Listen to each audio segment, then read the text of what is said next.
Gente, o inverno está quase chegando ao fim. O próximo dia 22 de setembro termina a estação mais fria do ano e o início da fase mais florida. E não é novidade que vamos entrar no período das chuvas. Mas como será o clima no restante desse mês, hein? A reportagem de Jonatas Trindade, Flávio Mota, conta para você. Balança! Setembro ficará marcado pelas temperaturas um pouco mais elevadas e maior quantidade também de chuva, em comparação ao mês de agosto, de acordo com o IMET, o Instituto Nacional de Meteorologia. A professora de climatologia do Instituto Federal de Minas Gerais, campus Governador Valadares, explica que esse aumento da temperatura e da formação de chuva é devido a uma característica de Minas Gerais. A gente vai observar que o mês de setembro ele ainda é o último mês da estação seca.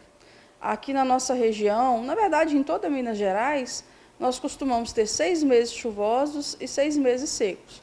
Esses 6 meses secos ocorrem de abril a setembro.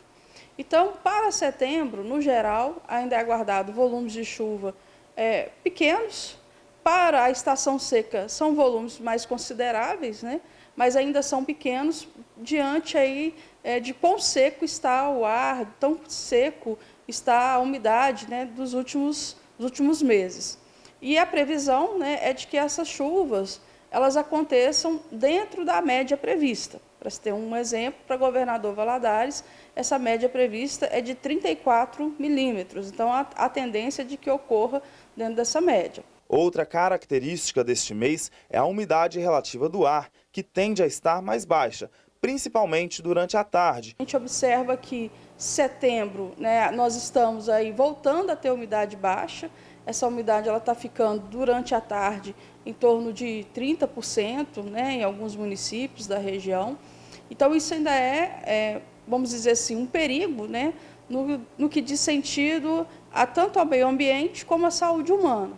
Meio ambiente porque a vegetação, os solos, eles permanecem muito secos, e aí com essa umidade ainda baixa, ainda seca, isso pega fogo, né, mais fácil, há um risco de combustão mais fácil, então a gente tem que ter o cuidado, né, para evitar essas queimadas, os incêndios, porque a umidade baixa ela também é prejudicial à saúde, e com o fogo, a fuligem, né, a poluição piora ainda mais os problemas de saúde. No dia 22 de setembro acontece outro marco que influencia diretamente no clima, o fim do inverno e início da primavera. Segundo o IMET, a estação tem como principal característica a transição entre o período seco para o período chuvoso.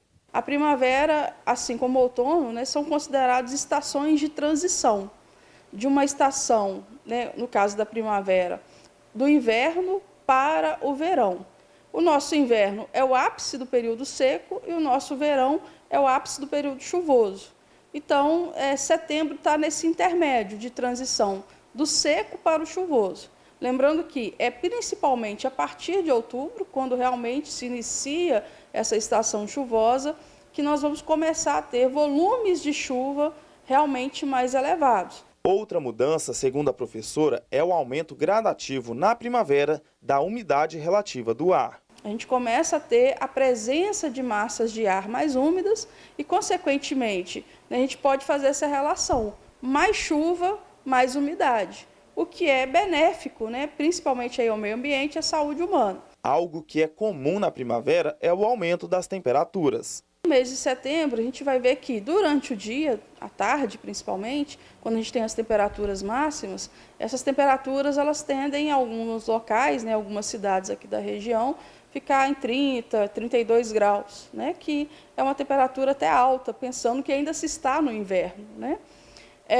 E as temperaturas mínimas elas vão ter uma variação conforme a altitude da cidade. A gente tem regiões, né, aqui cidades que se localizam em altitudes mais elevadas, tanto no Vale do Rio Doce, como no Vale de Jequitinhonha, Mucuri, que podem chegar a ter temperaturas mínimas, que são aquelas que ocorrem de madrugada, em torno de 16 a ainda 18 graus nesse mês de setembro.